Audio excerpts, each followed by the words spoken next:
briefcase sat on the table like a demon whispering temptation. $50 million. 50 million reasons to walk away, to choose peace over war, to save her sons from the storm she could feel gathering on the horizon. But Amara Johnson hadn't slept in 24 hours, and every time she closed her eyes, she saw two faces. Her twin boys sleeping peacefully in the next room, unaware that their mother held their entire future in her trembling hands, and the face of the man who'd abandoned them, Kang Tae-jun, the mafia boss whose wedding she'd destroyed, whose inheritance she'd stolen, whose empire now rested in her inexperienced grip. The question burning through her mind like acid wasn't whether she could run a criminal organization. It was whether she'd become a monster to protect her children, or surrender everything she'd fought for to keep her soul. And somewhere in the darkness of Seoul, enemies she didn't even know yet were already sharpening their knives, plotting her destruction, planning to take everything, including the two sleeping boys who meant more to her than empires, more than money, more than life itself. If you're new here, welcome. Hit that subscribe button and smash that like because this is part 2 of a story that's about to get dangerous. If you haven't watched part 1 yet, pause right now and go back.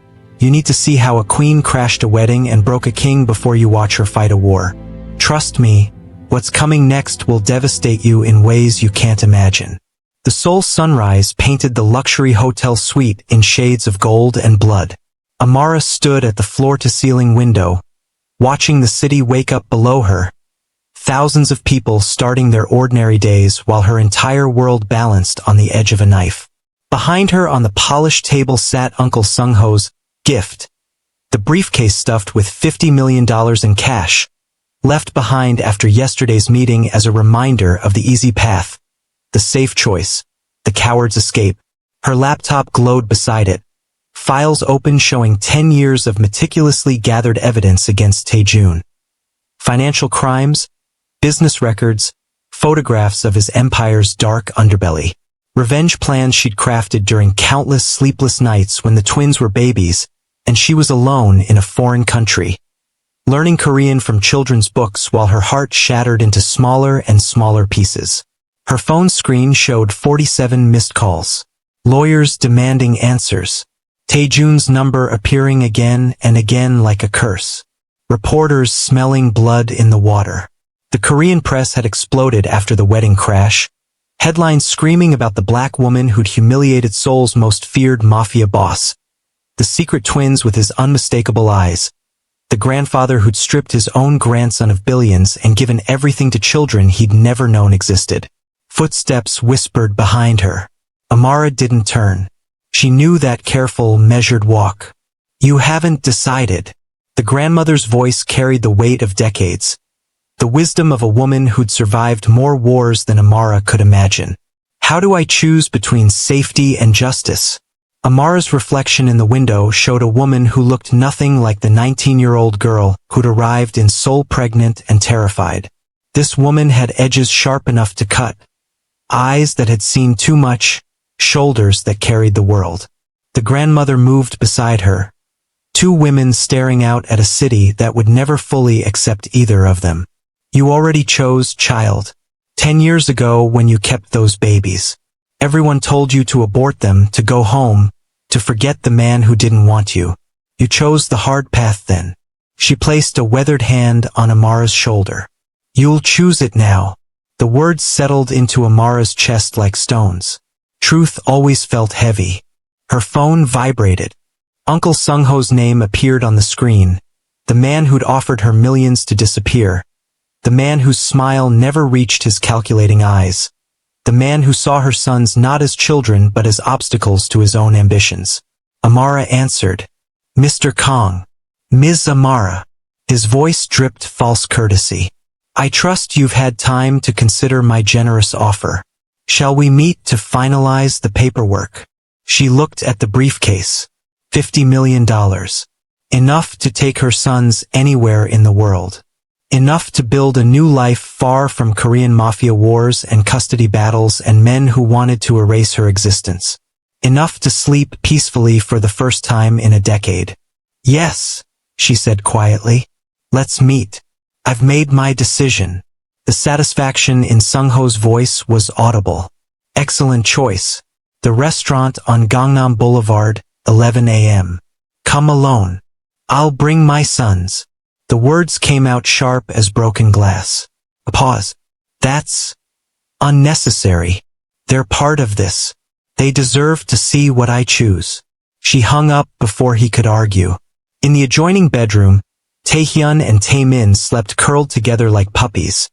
Taehyun's arm thrown protectively over his twin brother even in sleep. 9 years old and already warriors. Already carrying scars from a war they hadn't started. They'd learned to read adult faces, to sense danger in silence, to know when their mother was scared even when she smiled. Yesterday they'd stood in a room full of hostile strangers and declared their father a coward with voices that didn't shake. They'd watched their great-grandfather cry and strip their biological father of everything. They'd seen their mother become the most powerful woman in Seoul's underworld in a single afternoon. And they'd asked her, in the car ride back to the hotel, if they were safe now. She'd lied and said yes. Amara closed the laptop, her revenge plans disappearing into darkness. She picked up the briefcase, feeling its weight, walked to the twins' room and stood in the doorway, watching them breathe. Taemin stirred, eyes opening. Mama! Go back to sleep, baby. Are we going home? His voice carried hope that broke her heart. Home. As if they had won. As if anywhere would ever be safe again. Soon, she whispered. Another lie. The restaurant gleamed with the kind of wealth that whispered rather than shouted. Crystal chandeliers caught the late morning sun, casting rainbow fractals across white tablecloths and polished silverware. Amara walked through the entrance with her son's hands in hers and her head held high, aware of every eye that followed her movement. The black woman in the crimson power suit. The foreigner who'd stolen a Korean empire. The mother who'd weaponized her own children's existence. Uncle Sangho waited in the private room at the back, seated like a king at a table set for negotiations. His expensive suit couldn't hide the predator underneath. When Amara entered with the twins and their grandmother, something flickered across his face. Surprise, quickly masked by his politician's smile. Ms. Amara, how lovely to see you again. His eyes slid to the boys. And the young heirs. How touching that you brought them. Taehyun's grip on Amara's hand tightened. The boy was only 9, but he could smell danger the way animals sense earthquakes before they strike. Sit, please. Sangho gestured to the chairs across from him. Can I order anything? The chef here is exceptional. We won't be staying long. Amara set the briefcase on the table between them like a gauntlet thrown. I've made my decision. Sangho's smile widened. Victory tasted sweet, and he could already savor it. Wise woman, I knew you'd see reason. $50 million, a fresh start, complete freedom. Your sons will thank you someday for choosing their safety. Amara sat down slowly. The twins settled on either side of her, small soldiers flanking their general. Grandmother remained standing, a silent witness to whatever came next. You're right about one thing, Amara said quietly. I am choosing my son's safety, their future, their legacy. She pushed the briefcase toward him. Sangho reached for it, already calculating how quickly he could transfer the empire back to Korean control. How thoroughly he could erase this woman's brief, embarrassing reign. But I'm not choosing yours. Amara's voice cut like a blade. His hand froze on the briefcase latch. I don't want your money, Mr. Kong. She pulled legal documents from her purse, unfolding them with deliberate care. I've accepted the full inheritance. 2.1 billion won. All business holdings. Complete control. My lawyers filed the paperwork this morning at 8 a.m. It's official. It's done. It's mine. The silence that followed could have shattered glass. Sangho's mask didn't just slip, it disintegrated. The friendly uncle vanished, replaced by something cold and hateful. Something that had been hiding beneath politeness and waited for exactly this moment to emerge. You have no idea what you've done. His voice dropped to a whisper that somehow felt more dangerous than shouting. I've done exactly what you hoped I wouldn't. Amara stood, and her sons stood with her, a united front. I've stayed. Sangho rose slowly, his hands flat on the table, his entire body radiating threat. This empire was built by Korean men, for Korean blood. You think you can run it? You're a foreigner, a woman, an outsider who doesn't understand our ways, our culture, our traditions. You'll destroy everything my father built. The racism he'd kept carefully hidden now spilled out like poison. Amara leaned forward, her voice deadly calm. Your grandfather chose me, not you, not your nephew, me. That's what really eats at you, isn't it? That a dying old man looked at his own blood and found it wanting. That he looked at a black woman from another continent and saw more honor, more strength, more worth than he saw in any of you. Taemin tugged her hand, frightened by the tension crackling in the air. Amara straightened, taking her son's hands again. She walked toward the door, then paused and turned back. Oh, and Mr. Kong? You mentioned I don't understand Korean culture. She smiled, and it was sharp enough to draw blood. But I understand this, Jopjaduk. You reap what you sow. Sangho's eyes narrowed. Your nephew sowed abandonment for 10 years. Now he'll reap loneliness. You sowed disrespect. Toward me, toward these children, toward your own father's dying wishes. You'll reap defeat.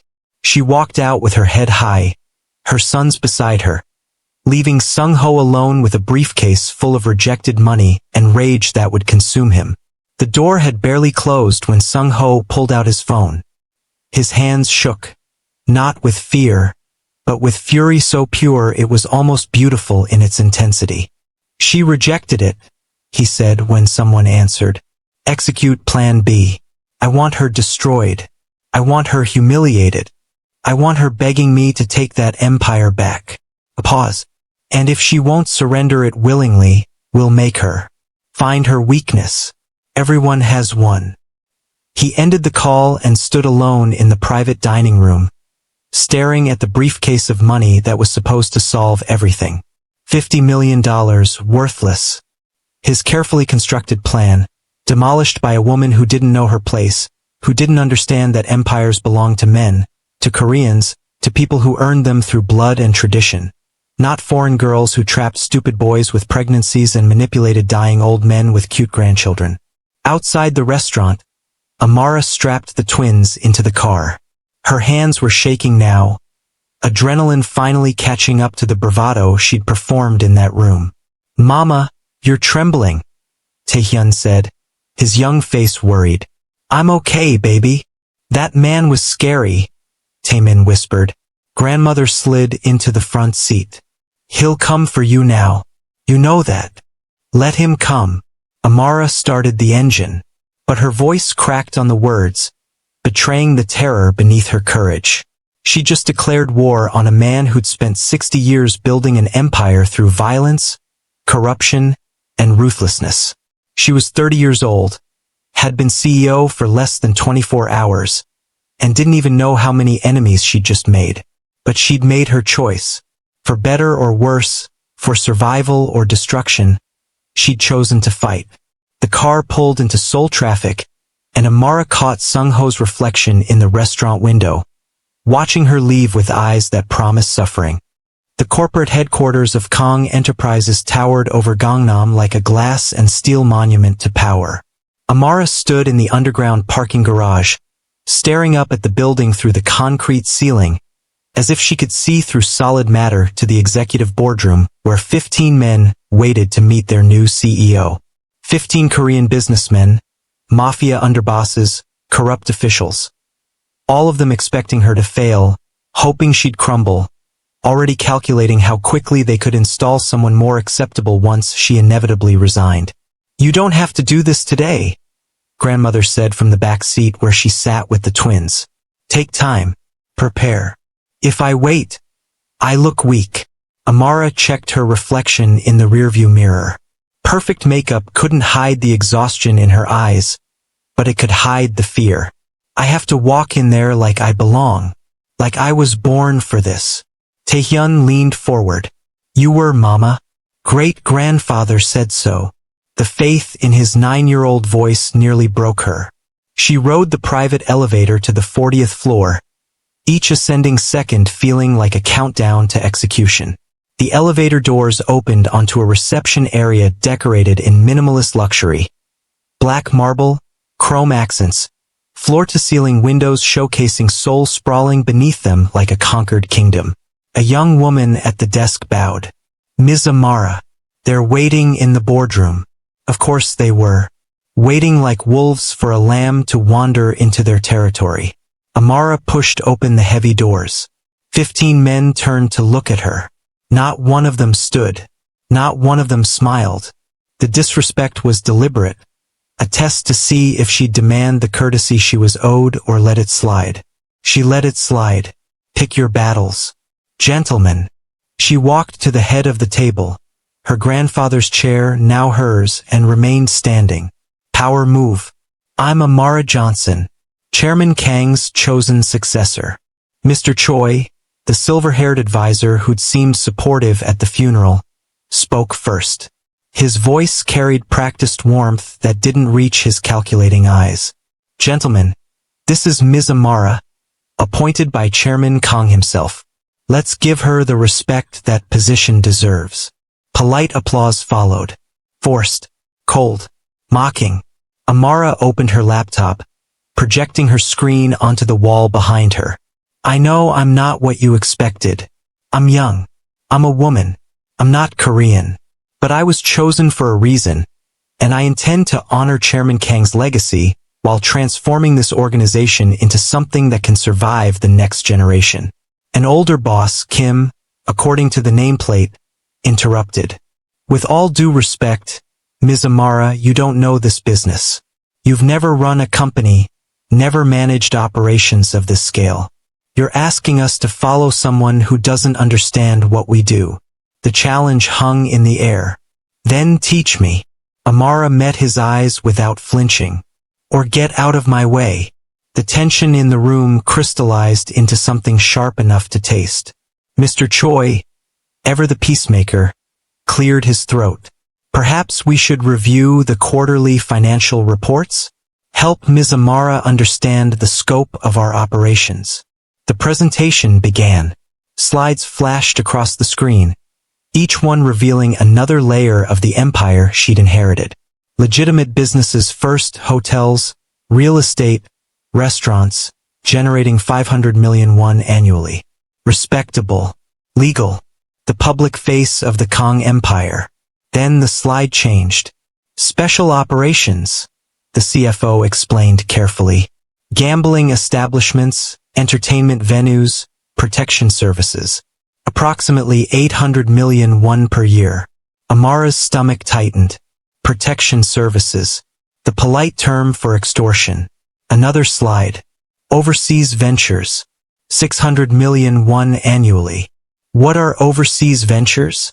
She kept her voice steady. Awkward silence rippled through the room. Mr. Choi adjusted his glasses.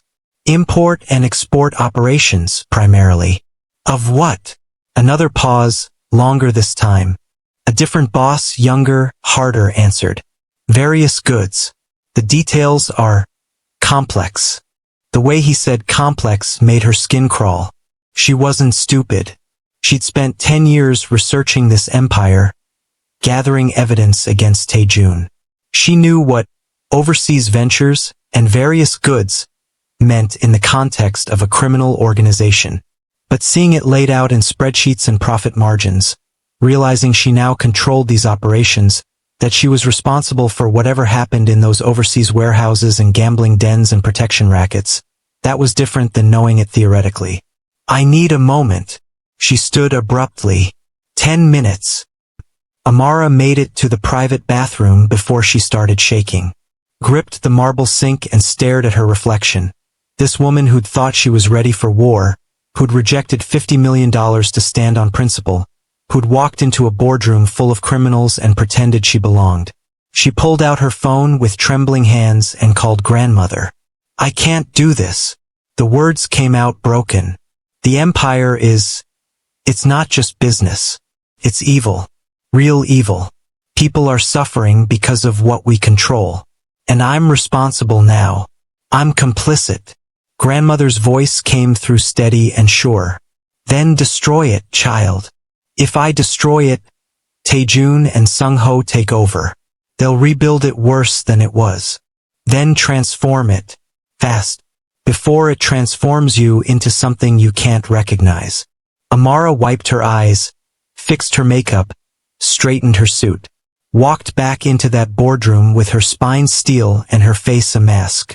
I want a full audit, she announced.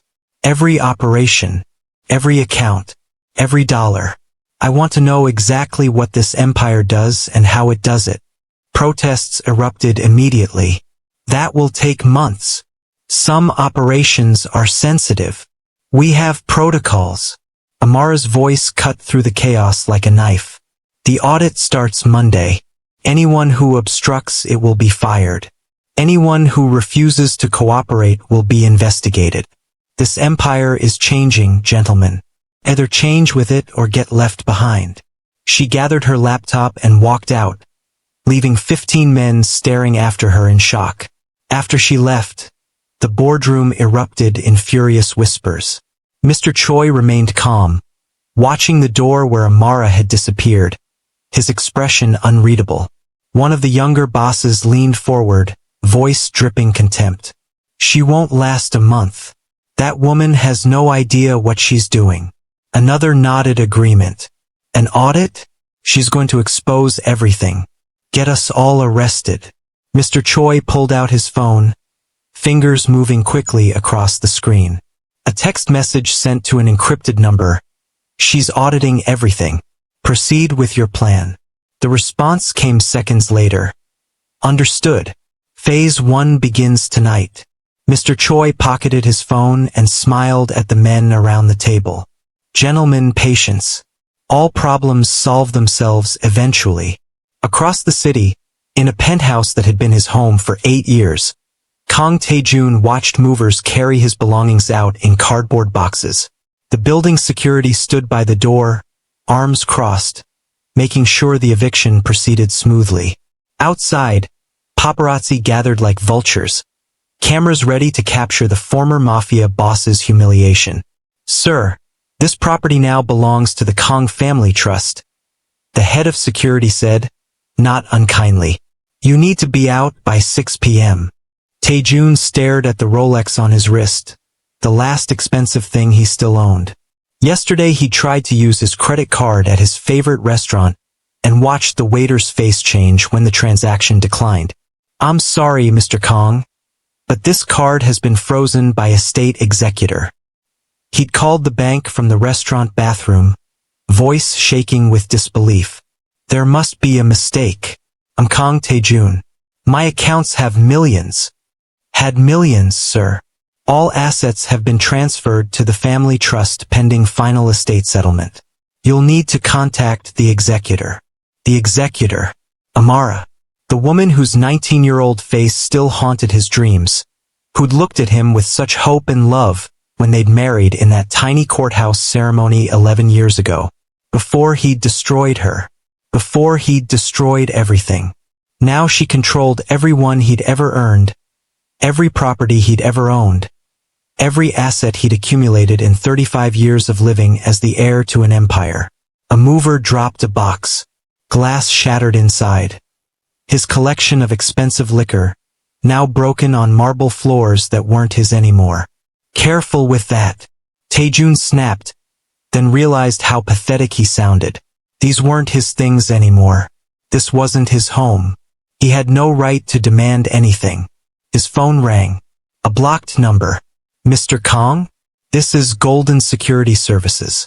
We have an opening for a personal protection specialist. The pay is 2,000,001 monthly. Are you interested? 2,000,001. Roughly $1,500. Less than he used to spend on a single dinner. A bodyguard job. The mighty Kang Taejun, reduced to guarding other rich men's lives because he'd thrown away his own. I'll I need to think about it. Of course. But the position fills quickly. Let us know by tomorrow. He ended the call and stared at his reflection in the penthouse windows. 35 years old. Broke. Homeless. Alone. His mother wouldn't speak to him. His ex-fiancée Minji had walked out of his wedding after he'd humiliated her in front of 300 people. His sons didn't know him, didn't want to know him, had looked at him with 9-year-old eyes full of wisdom and said, "You're the man who left." The movers finished. The security guard waited by the door. Taejun picked up the last box. Clothes, mostly, and one framed photograph he'd rescued from the trash. His wedding photo with Amara. She'd been so young, so beautiful, so completely, foolishly in love with him. And he'd been so arrogant, so sure that he could have everything. The excitement of marriage to an exotic foreigner, the freedom to walk away when it got difficult, the empire waiting for him no matter what choices he made. He'd been wrong about everything. The cheap motel room cost $30,001 per night, about $23. Stained walls. Shared bathroom down the hall. The smell of cigarette smoke embedded in carpet that had been brown once. Maybe, before decades of neglect turned it an indeterminate gray. Taejun sat on the lumpy bed and counted his remaining cash. 180,001. About $140. That was it. That was everything the heir to a 2 billion won empire had left. He opened his wallet to put the money away and saw it. That wedding photo he'd crumpled and thrown in the trash at the penthouse, then retrieved because he couldn't let go. Couldn't throw away the last evidence that someone had once loved him. Young Amara smiled up at him from the photograph. 19 years old. Pregnant with twins she didn't know about yet. Married to a man who'd promised forever and meant until it gets hard. "I'm sorry," he whispered to that girl who didn't exist anymore, who'd been transformed by his cruelty into the woman who destroyed him at his own wedding. "I'm so sorry." He crumpled the photo again, threw it in the motel trash can, then pulled it out again 5 minutes later and smoothed it carefully, tucking it back into his wallet where it had lived for 11 years. His phone rang. Uncle Sangho. "My dear nephew." The voice dripped false sympathy. "I heard about the eviction. How far you've fallen. Did you call to mock me?" "No. To offer partnership." Taejun's hand tightened on the phone. "What kind of partnership?" "Meet me. Underground gambling den on Itaewon Street. 9 p.m. Come alone." The line went dead. Taejun stared at his phone, at the motel room, at his reflection in the cracked mirror. 6 months ago he'd been untouchable. Now his uncle, who'd spent 60 years in his father's shadow, was offering partnership like Taejun was an equal instead of the rightful heir. But he had $140 to his name and a bodyguard job offer that made him want to vomit. The grandfather's body was found at dawn. Grandmother had brought his morning tea to the study as she did every single day for 40 years, a ritual so ingrained it had become sacred. The quiet knock, the door easing open, the careful placement of the ceramic cup on his desk while he worked in the early morning stillness. But that morning the study was too still. The kind of stillness that doesn't breathe. She found him slumped over his desk, one hand stretched toward his phone, as if he'd been reaching for help that never came. The tea she'd brought yesterday sat beside him, half-finished, cold. Her scream brought the servants running. The twins, staying overnight at the estate, jolted awake in their room and stumbled into the hallway with sleep-wild hair and confused faces, until they saw the adults' expressions and understood that something had broken that couldn't be fixed. Taemin reached for his brother's hand. Taehyun held it without being asked. The paramedics arrived within minutes. He's been dead approximately 6 hours. Given his recent stroke, this isn't surprising. Heart failure. Completely consistent with his medical history. Death certificate signed. Natural causes. Case closed. But Amara couldn't stop staring at the teacup. She'd entered the study before the police sealed it, moving quietly, quickly, her eyes scanning the room with the methodical attention of a woman who'd spent 10 years gathering evidence against people who believed themselves untouchable. The teacup caught her attention first. Half full.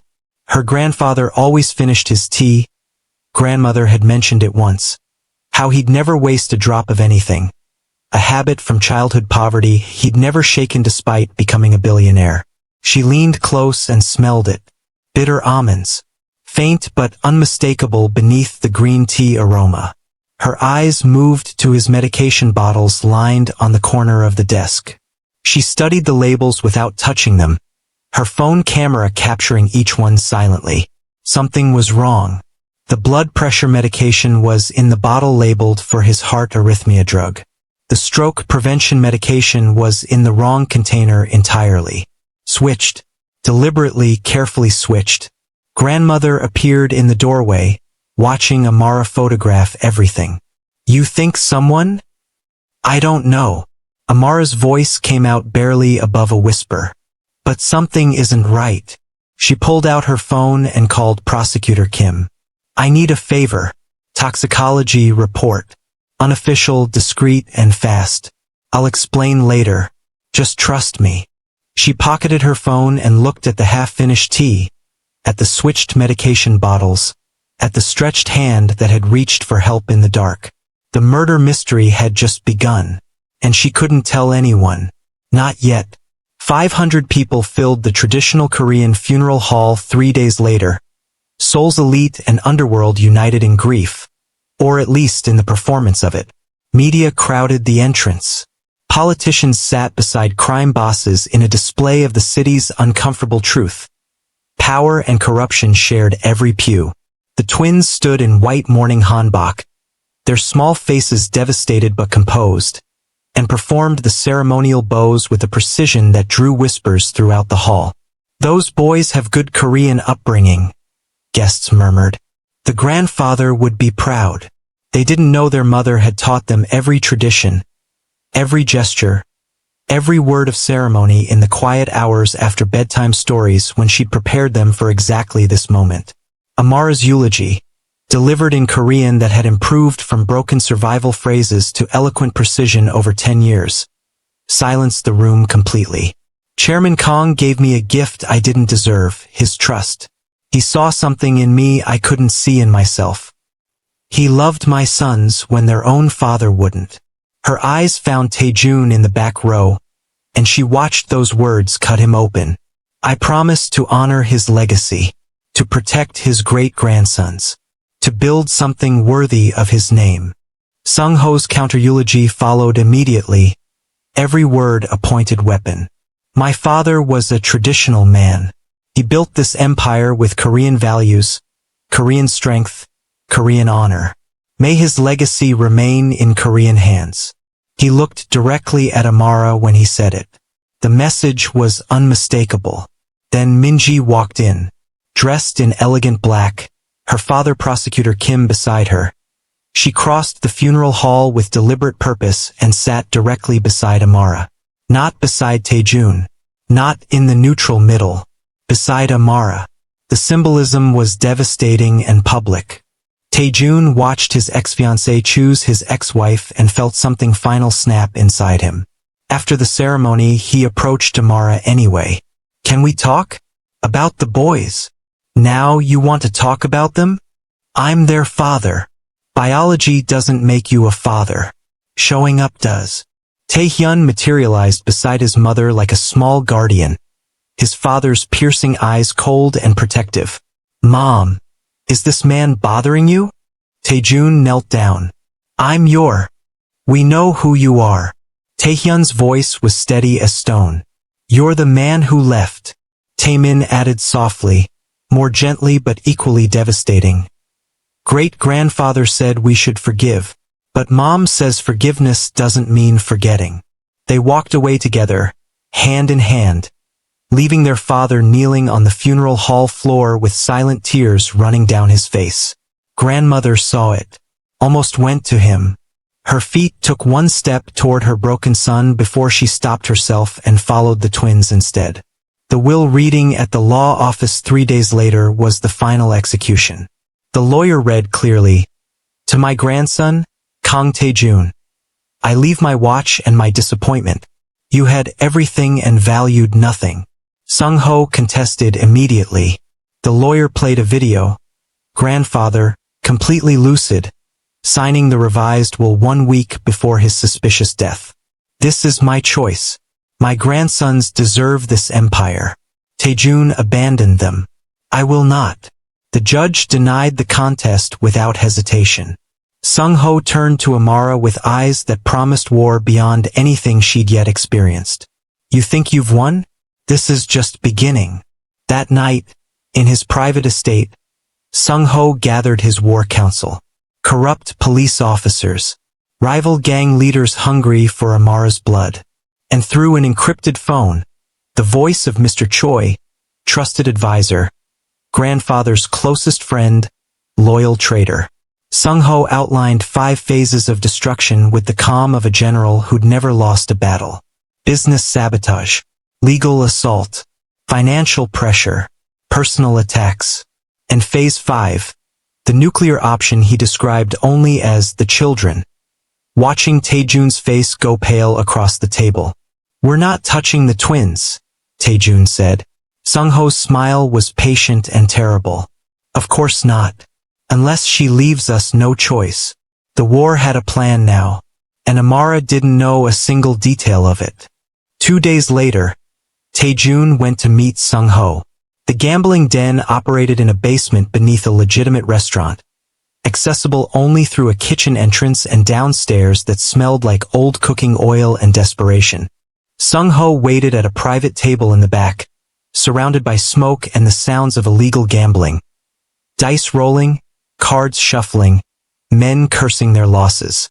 He looked perfectly at ease in this underworld kingdom. A man who'd spent decades building power in the shadows, while his nephew enjoyed the spotlight. Sit. Sangho gestured to the chair across from him. A bottle of expensive whiskey sat between them, 2 glasses already poured. Taejun sat, hating how grateful he felt for the chair, for the drink, for someone treating him like he still mattered. You look terrible, Sangho observed. Living in that motel on the east side, aren't you? The one where they rent rooms by the hour. The humiliation burned. Did you bring me here to list my failures? No. To offer you redemption. Sangho pushed a glass toward him.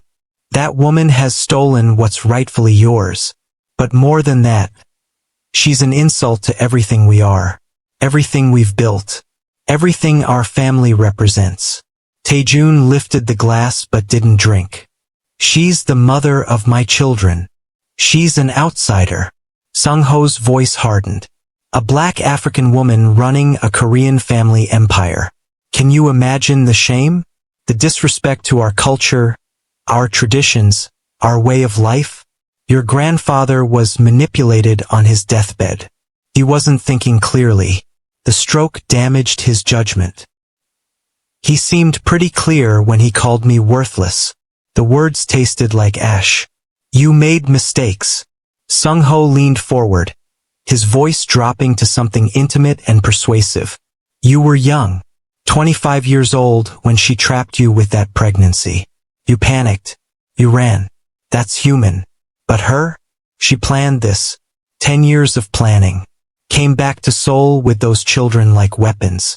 Manipulated your dying grandfather with cute grandchildren and tears. She's a predator, nephew. And she's destroying everything. Taejun set down the glass. What do you want from me? I want what you want. The empire restored to our family. To Korean hands. To people who understand what it means, who earned it through blood and tradition. Sangho's eyes glittered in the dim light. She's auditing everything. Every operation. Every account. She'll expose us all, the gambling, the protection rackets, the overseas ventures. We'll all go to prison. Including you. The threat hung between them like a noose. And the twins. Taejun heard himself ask. Will be raised properly. By your mother. In Korean tradition. Without their foreign mother's influence poisoning them against their own heritage. Something in Taejun's chest twisted. His sons. Taehyun and Taemin. 9 years old and already strangers. already looking at him with disappointment he'd earned. "Help me remove her," Sangho continued. "I'll restore you as CEO. 50-50 split. Partners. You'll have everything back, the money, the power, the respect. Your sons will know their father as a king, not a beggar in a motel." The offer glittered like fool's gold. Taejun knew it was a lie. Sangho would never share power equally, would use him and discard him the moment it became convenient. But the alternative was counting $140 and wondering if he could afford to eat tonight. "What do we do first?" Sangho smiled, and it was the smile of a wolf greeting another wolf into the pack. "We find her weakness. Everyone has one. Even queens." They shook hands. The deal was struck. The alliance formed. And somewhere across the city, in a luxury hotel suite, Amara woke from a nightmare screaming. 2 weeks passed like a descent into hell. Amara threw herself into learning the empire, studying financial reports until her eyes burned, memorizing names and faces and operations. The twins stayed with grandmother during the day while Amara worked 16-hour shifts, trying to understand the monster she'd inherited. She discovered the human trafficking operation on a Tuesday night. The file was labeled Overseas Ventures, Detailed Report. She'd opened it at 11 p.m. in her office, the twins asleep in the adjoining suite, exhausted from another day of navigating their new lives as heirs to a criminal empire. The first photograph made her stomach turn. Women. Young women, some barely older than girls, crowded in shipping containers. The report detailed everything in clinical language: routes, profits, operational costs, client lists. Women forced into prostitution across Southeast Asia. Children smuggled for labor. Human beings reduced to inventory and profit margins. She barely made it to the bathroom before vomiting. This was her empire now. She controlled this. Every day these operations continued. Women suffered. Children were stolen from their families. And she, Amara Johnson, who'd spent 10 years as a struggling single mother, who knew what it meant to be powerless and scared and alone, was responsible. She slid down the bathroom wall, tiles cold against her back, and called grandmother at 3 in the morning. "I can't do this." Her voice broke into pieces. "The empire is evil. Real, actual evil. People are suffering and I'm in charge.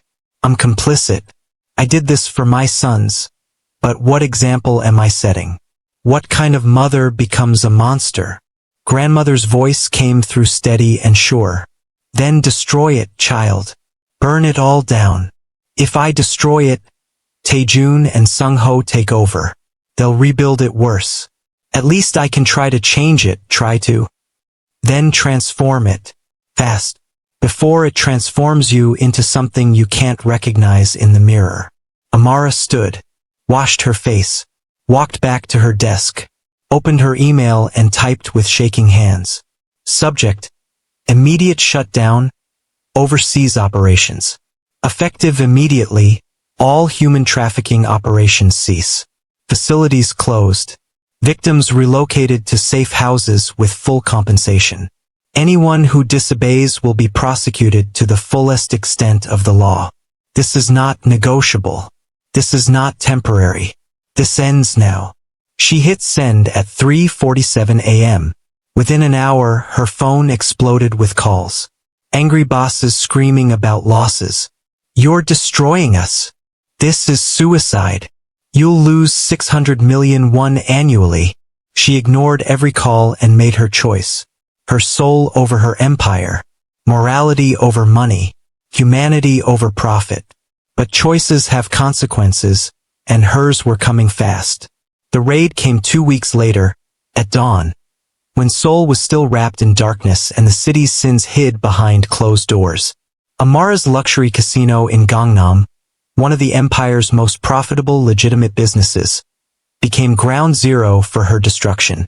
SWAT teams breached the doors with battering rams.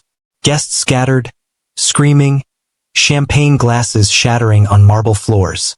Security guards were overwhelmed before they could react, pushed to the ground with rifles aimed at their heads.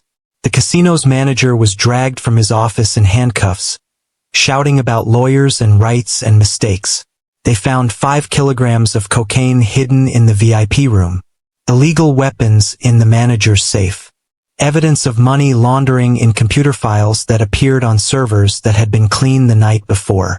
And the media was already there, cameras rolling, reporters shouting questions, as if they'd known exactly when and where to be. Amara arrived within 30 minutes of the first call, her driver pushing through crowds of paparazzi that had gathered like flies on rotting meat. She stepped out of the car into a storm of flashing cameras and accusations. "Ms. Amara, did you know about the drugs in your casino? Are you fit to run this empire? Should your children be in your custody? Is this what Chairman Kong would have wanted?" She pushed through them, security guards forming a barrier, and found Prosecutor Kim, Minji's father, supposedly her ally, standing in the casino's destroyed lobby. He looked at her with something between pity and professional duty. "This is bad," he said quietly, pulling her aside while his team processed evidence. 5 kilos of cocaine, military-grade weapons, money laundering trails. Even if you didn't know about it, and I believe you didn't, you're responsible as CEO. It was planted. Amara watched forensic teams photograph white powder that hadn't existed 12 hours ago. "Someone did this to me. I know. It's too clean, too professional, too convenient." He glanced at the media circus outside. "But the evidence is here. I can't ignore it. There will be an investigation, charges, probably a trial. How long? Months, maybe years. And in the meantime, your reputation is destroyed. Your business partners will withdraw. Your enemies will circle. And the custody case." He didn't finish, but he didn't need to. Amara stood in the wreckage of her casino and felt Sangho's invisible hands around her throat, squeezing. The headlines the next morning were brutal. Black CEO's empire crumbling after drug raid. Unfit mother running criminal organization? Kong family scandal deepens. Social media exploded with judgment. Korean netizens questioned how a foreigner could be trusted with a Korean empire. International press focused on the racial angle. African woman facing racism in Korean business world. Everyone had an opinion. Nobody had the truth. Amara's business partners started withdrawing. Contracts canceled. Deals postponed. Meetings rescheduled indefinitely. The empire was bleeding money and credibility while she watched helplessly. That night, Sangho watched the news coverage from his private estate and smiled. He poured himself expensive whiskey and raised the glass toward the television screen where Amara's face appeared, exhausted and devastated. "Phase 1 complete," he said to no one. "Now for Phase 2. Across the city, outside the twins' exclusive private school, Taejun sat in a borrowed car and watched his sons through the fence. He'd been coming here every day for a week, watching from a distance, unable to approach but unable to stay away. Taehyun scored a goal in the playground soccer game. Confident, athletic, natural leader. Everything Taejun had been as a child, before arrogance and cruelty had poisoned his potential. Taemin helped a younger student who'd fallen, checking if he was hurt, walking him to a teacher. Kind, empathetic. Everything Taejun had never learned to be. They were perfect, and they were strangers. Taejun got out of the car, moving closer but staying hidden behind trees. He heard their laughter, heard them speaking Korean with perfect fluency. No trace of their mother's African heritage in their accents. They were more Korean than he was in the ways that mattered: honor, loyalty, respect for elders. Taemin saw him first. The boy's laughter died. He whispered to Taehyun, and both twins turned to stare at their father across the playground. Taejun raised his hand in a tentative wave, hoping for something. Connection, recognition, forgiveness he didn't deserve. Taehyun's response was deliberate and devastating. He took Taemin's hand, turned both their backs to their father, and walked away without looking back. The rejection was total, complete. 9-year-old boys teaching their father a lesson in consequences. Taejun leaned against a tree, silent tears streaming down his face. "I'm sorry," he whispered to children who couldn't hear him, who wouldn't care if they could. "I'm so sorry." His phone rang. Sangho's number. "Stop stalking your children. We have work to do." Taejun wiped his eyes with shaking hands. What's next? The custody case. It's time to take those boys away from her. For their own good, of course. Can't have children raised by a woman running a drug-infested casino empire. Everything in Taejun's chest tightened. They're safe with her. Are they? She's under investigation for drug trafficking and money laundering. She's making enemies faster than she can count them. She shut down our most profitable operations and made us all vulnerable. Those boys would be safer with family. With your mother. With us. The word "us" felt like a trap closing. "I'm filing the emergency custody petition tomorrow," Sangho continued. "You'll testify that she's unfit. That the children are in danger. That you want to be a father to them now. They hate me. They'll forgive you when they're older.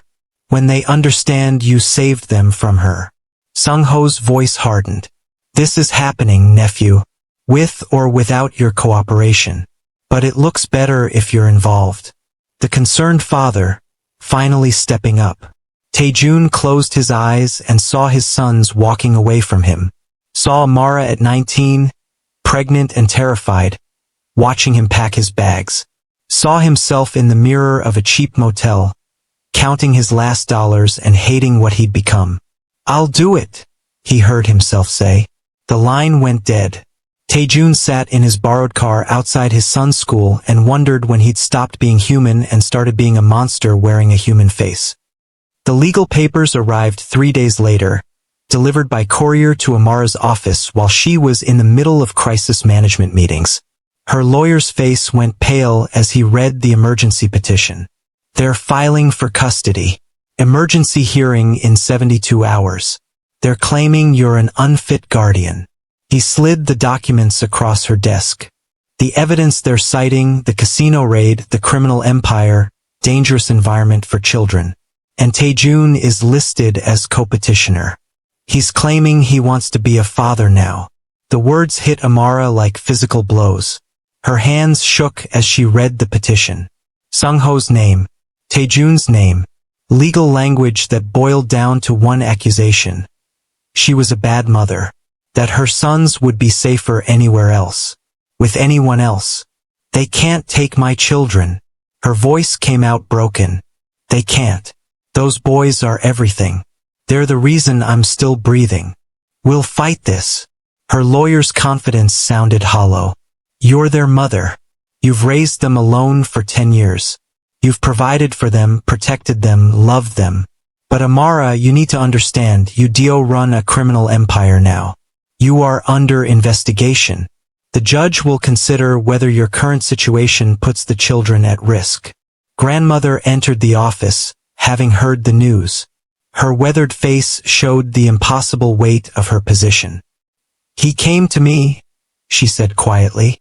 "Sangho asked me to testify that the twins would be safer with him. To choose blood over right." "What did you say?" Amara could barely breathe. "I told him I'd rather die than betray you. That I choose those boys' happiness over my son's revenge." Grandmother's eyes filled with tears. "But it's tearing me apart. He's my child. My only son. And I'm choosing against him. Again." Amara stood and embraced the old woman who'd become more than an ally. Who'd become family. "You're choosing right over wrong. That's not betrayal. That's love." But even as she said it, she felt the walls closing in. Sangho was attacking from every angle. The casino scandal had destroyed her credibility. The custody battle would drain her resources. The business was hemorrhaging money and partners. And somewhere in the darkness, more attacks were being planned. She had to prepare for war while pretending to be a fit, stable mother. Had to run a crumbling empire while proving she could protect her children.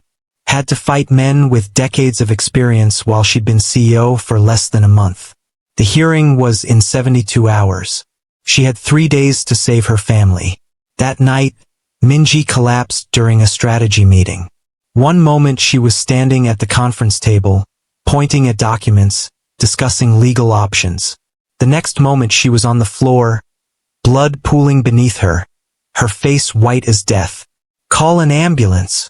Amara dropped beside her, pressing her hands against Minji's abdomen where blood seeped through her designer skirt. "Minji, stay with me. Stay with me." Minji's eyes fluttered. "The baby," she whispered.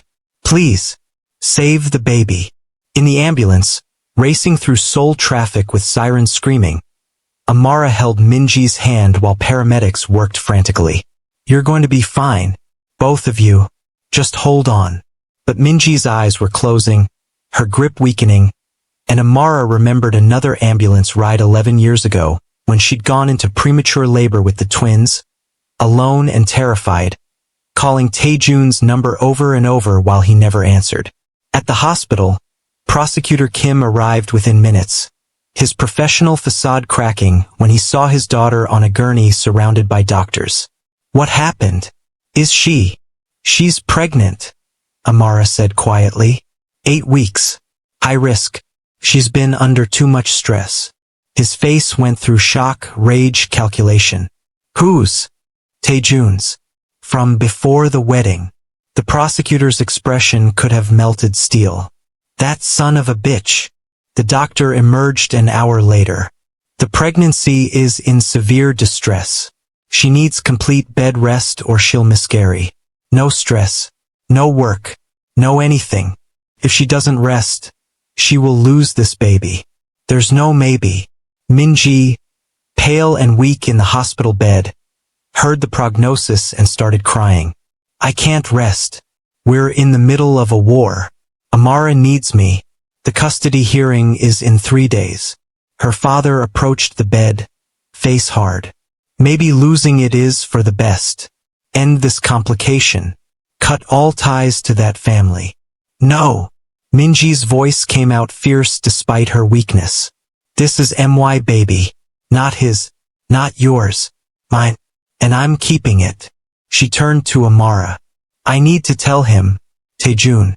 He deserves to know.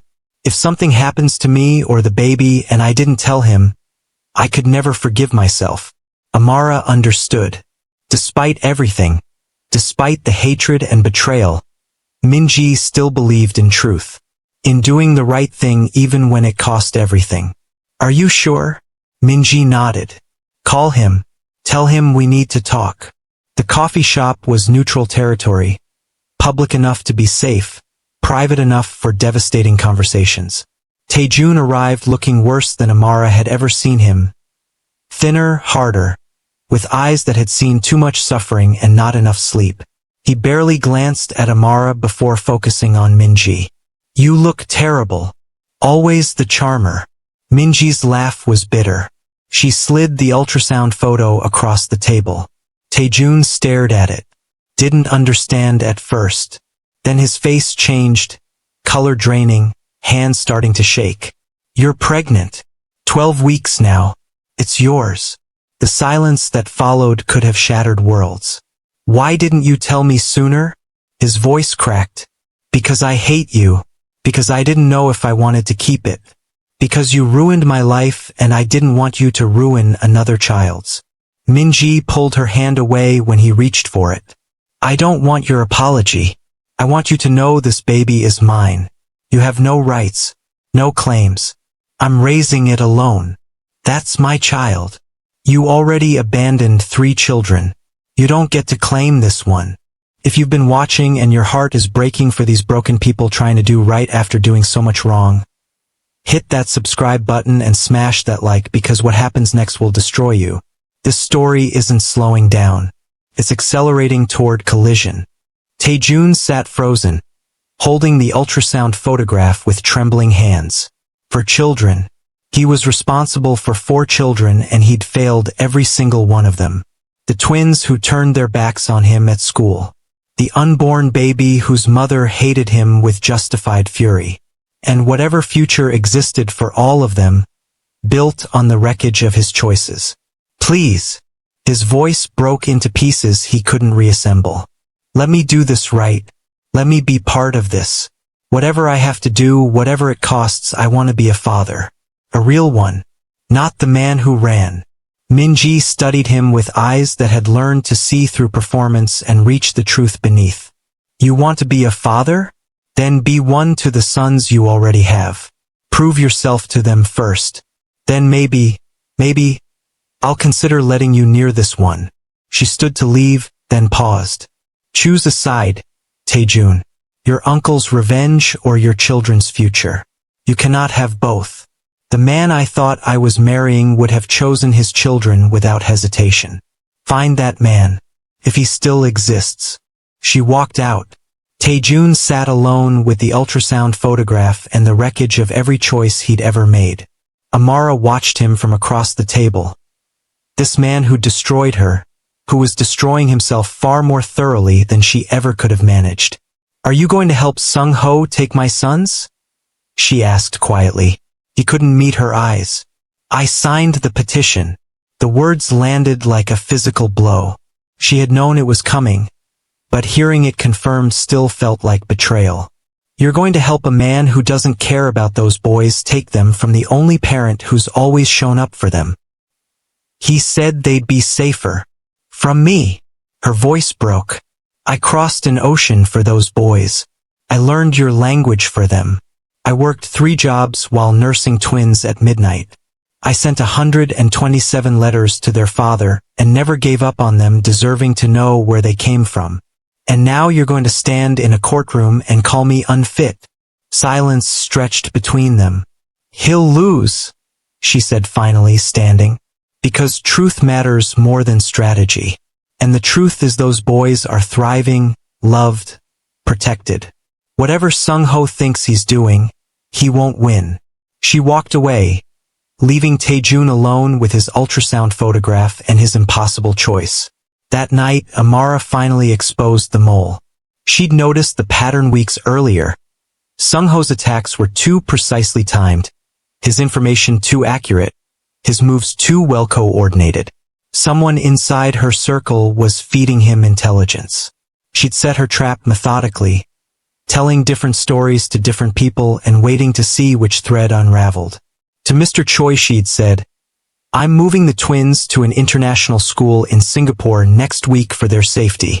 Within 48 hours, Sangho had made inquiries about the Singapore school, investigating enrollment processes, checking security protocols. Mr. Choi, her grandfather's closest advisor, the man who'd seemed supportive in the boardroom, who'd played peacemaker in the meetings, who'd been feeding intelligence to the enemy from day one. She called him to her office at 9 p.m. and watched his face as the door closed behind him. You're the mole. No accusation in her voice, just certainty. Mr. Choi didn't deny it.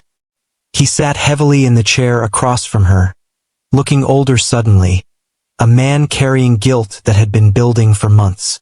Your grandfather was my closest friend for 40 years. Like a brother to me. What you're doing to his empire, it's not transformation. It's destruction. I'm cleaning it up. You're dismantling it. The trafficking shutdown cost 600 million won annually. The casino scandal destroyed our reputation. You're making us weak when our enemies are circling. His voice cracked with genuine grief. He built this empire for his family, for Korean blood, and you're tearing it apart piece by piece. He built it for his great-grandsons. Those boys are his family. Those boys are his blood. And I will give them something worth inheriting. Not a criminal empire that makes them targets, but a legitimate legacy that makes them proud. Mr. Choi stood. You won't last another month. Sangho will make sure of it. Get out. Security will escort you from the building. After he left, Amara sat alone in the office her grandfather had occupied for 30 years and felt the full weight of her isolation. Her trusted advisor was a traitor. Her business partners were abandoning her. Her empire was under attack from every direction. She had 2 sons who needed their mother to be strong when she was barely holding herself together. She was more alone than she'd been at 19, pregnant in a foreign country with no money and no help. But she'd survived that. She'd survived this. 3 days later, grandmother received 2 phone calls within minutes of each other. The first, "Your son is in hospital. Critical condition. Rival gang attacked him. Come now." Amara had been warning anyone who'd listen that shutting down the trafficking operation would create dangerous enemies. The men who'd profited from those operations, rival gang bosses who used Kong infrastructure, had retaliated against the closest available target. Taejun, already broken and defenseless, had been beaten brutally in a parking garage. His broken ribs and shattered pride put on display for anyone who doubted the cost of crossing powerful men. The second call came from Amara. "Grandmother, the twins have their school play tonight. They've been practicing for weeks. They asked specifically if you'd be coming.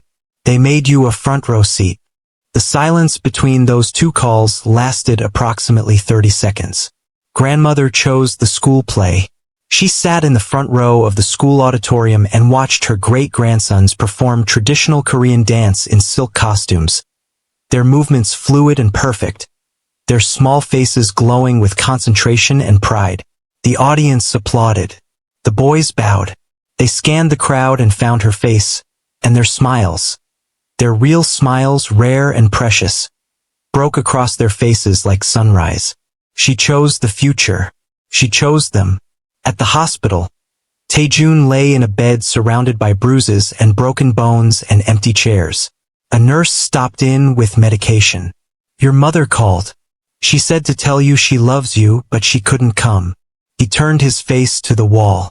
"She chose them. Sir." "Nothing." His voice was barely a whisper. "I deserve it." The breaking point arrived on a Wednesday evening. Sangho sat in his private war room surrounded by loyal lieutenants and executed Phase 5 with the calm of a man who'd spent decades making terrible decisions and calling them strategy. "Take the children. All of them." His lieutenant blinked. "All of them, sir?" The twins exit Taekwondo class Wednesday at 5 p.m.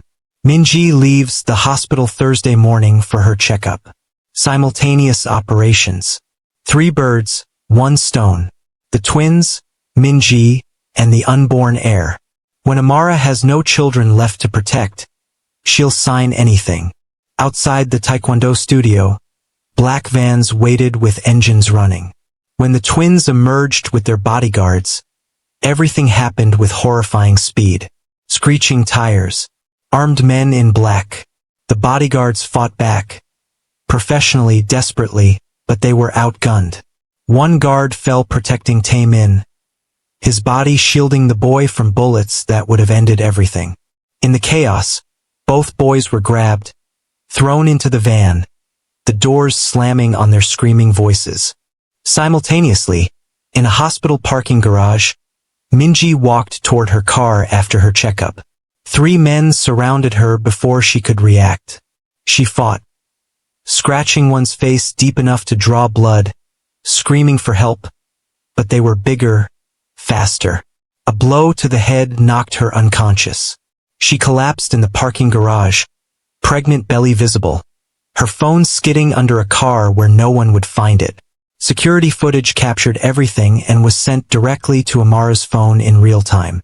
She watched her sons being taken, watched Minji fall unconscious, watched the vans disappear into Seoul traffic. The video call came from an unknown number 30 minutes later. Amara's hand shook so violently she nearly dropped the phone. The screen showed her sons, bound, terrified but unharmed. Taehyun was trying to look brave, his father's piercing eyes scanning the room for escape routes. Taemin was crying silently, his face turned toward where he hoped his mother would appear. Then the camera panned to Minji, unconscious, her pregnant belly rising and falling in steady, fragile breaths. Sangho's voice came through the speaker like poison. "Hello, Ms. Amara. I believe I have something of yours. Don't hurt them." The words tore out of her. "Please, I'm begging you. 24 hours. Sign over the entire empire. Complete transfer. All assets. All businesses. Full control to me. If you refuse or involve police, I will kill one child every 6 hours. Starting with the unborn one. Click. Screen black. Amara collapsed. The panic attack hit like a freight train. Can't breathe. Can't think. Floor coming up to meet her. Grandmother's hands found her shoulders, tried to hold her together. Prosecutor Kim arrived within minutes. Give me 24 hours. My team will find them. And if you don't? Amara's voice came from somewhere far away. My sons die while you're searching? She sat at her desk with shaking hands and began drafting surrender documents. Tears fell onto the pages, warping the ink. Everything she'd fought for, every sacrifice, every letter sent and returned unopened, every midnight feeding and solo school play and sleepless night of studying Korean grammar. All of it about to be signed away. An anonymous video arrived on Taejun's hospital phone. His sons kidnapped. Minji unconscious and pregnant with his 4th child. A text. This is Sangho's doing. He will kill them all. Even your unborn child. Taejun ripped the 4 from his arm and called Amara from a number she didn't recognize. I know where they are. They met in a parking garage, the most unlikely alliance in the history of broken relationships. A mother who'd been abandoned, a father who'd done the abandoning, facing each other in tactical gear with weapons and desperation and 9 years of damage between them. If you betray me, Amara said, I will end you. If I betray them, Taejun replied, I deserve it. They approached the warehouse together, the sounds of Seoul fading behind them as they moved through darkness. Inside, Taehyun whispered to his crying twin brother, Mom will come. She always comes. They breached the door. Gunfire erupted. Chaos swallowed everything. And when the smoke cleared enough to see, Sangho stood with a gun pressed to Taehyun's head. Sign the empire over. Now, right here. Documents slid across the floor. 60 seconds or the boy dies. Amara's eyes moved to her sons. To Minji. To Taejun standing beside her, nodding once. Whatever you choose, I support you. Taehyun's voice came through steady and devastating. Mom, sign it. We don't need money. We need you. Taemin, through tears. Please, Mom. Her hand reached for the pen. Then police sirens screamed outside. SWAT teams breached the building. But Sangho's finger tightened on the trigger. Sign it now or I pull this trigger. The pen touched paper. Smashed to black. The sound of pen scratching paper. Sangho's laughter. A gunshot. A child screaming, MOM. A second gunshot. Then silence so complete it was deafening. Amara's voice in the darkness. Barely a whisper. I chose them. I'll always choose them. Before you click away, I need you in the comments right now because this story just broke something in me and I know it broke something in you too. Hit that subscribe button and turn on your notification bell because part 3 is coming and you cannot miss what happens next. Now I have questions for you. If you were Amara, a mother who gave up everything, who fought alone for 10 years, who built an empire for her children, would you sign that paper? Would you surrender everything you sacrificed for to save your sons? Or would you trust the police to reach them in time? Drop your answer in the comments. Tell me your choice. What's your rating for this story? Drop a number between 1 and 10. Be honest, be brutal, I can take it. Here's what I want to know. Who fired that gun? Was it Sangho executing his threat? Was it Taejun finally choosing his children over his uncle? Was it a SWAT officer? And whose child screamed, Mom, in that darkness? Do you believe Taejun deserves redemption? Can a man who abandoned his sons for 9 years, who signed custody papers against their mother, who shook hands with his uncle's evil, can that man earn his way back? Or is some damage too permanent to repair? And for the mothers watching, if your children were in that warehouse, if the pen was in your hand and the clock was running out, what would you choose? The empire or your babies?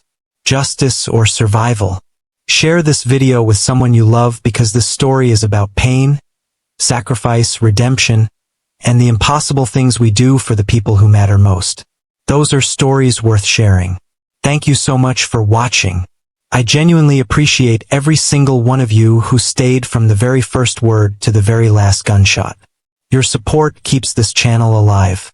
Part 3 is coming. And I promise you, the answers will devastate you in ways you're not ready for. See you there. Black Heart.